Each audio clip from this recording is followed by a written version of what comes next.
নমস্কাৰ বন্ধু বান্ধৱীসকল, Deepika kitchen and ব্লগছৰ আন এটি ৰেচিপি ভিডিঅ'লৈকে আটাইকে আদৰণি জনাইছোঁ। আজি আপোনালোকৰ বাবে অতি সহজতে বনাব পৰা ব্ৰেকফাষ্ট ৰেচিপি নতুবা টিফিন ৰেচিপি লৈ আহিলোঁ।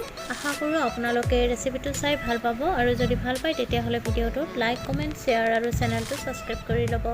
তেন্তে আহকচোন ৰেচিপিটোৰ মাজলৈ আগবাঢ়োঁ।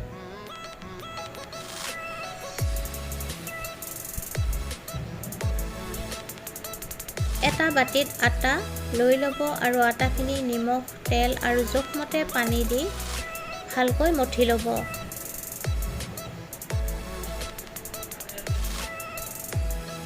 এতিয়া আটাৰ লাড়ু এটা লৈ ল'ব আৰু লাড়ুটো বেলি ল'ব পাতলকৈ।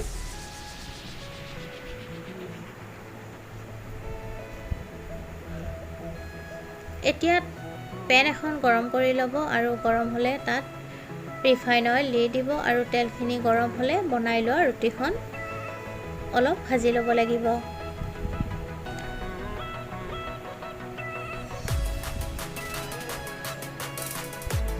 এতিয়া ৰুটিখনত চাৰিওফালে চচ লগাই ল'ব।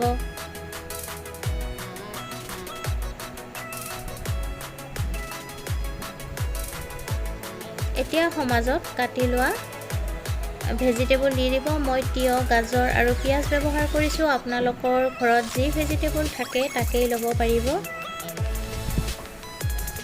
আৰু ওপৰৰে অলপ মেয়নিজ দি দিয়া হৈছে, যিহেতুকে ল'ৰা ছোৱালীবোৰে মেয়নিজ দিলে খাবলৈ ভাল পায় টিফিনত।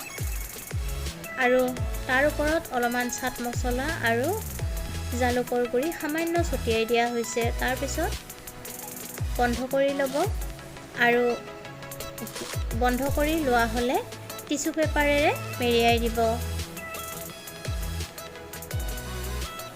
যদি আপোনালোকে এনেকৈ টিফিন বনাই দিয়ে তেতিয়াহ'লে ইহঁতে টিফিনটো শেষ কৰি আনে, নহ'লে যেই সেই টিফিন বনাই দিলে সিহঁতে খাব ইচ্ছা নকৰে। যদি ৰেচিপিটো ভাল লাগে লাইক কৰিব, কমেণ্ট কৰিব আৰু শ্বেয়াৰ কৰিব। পুনৰ উপস্থিত হ'ম। আজিলৈ আহিলোঁ, ধন্যবাদ।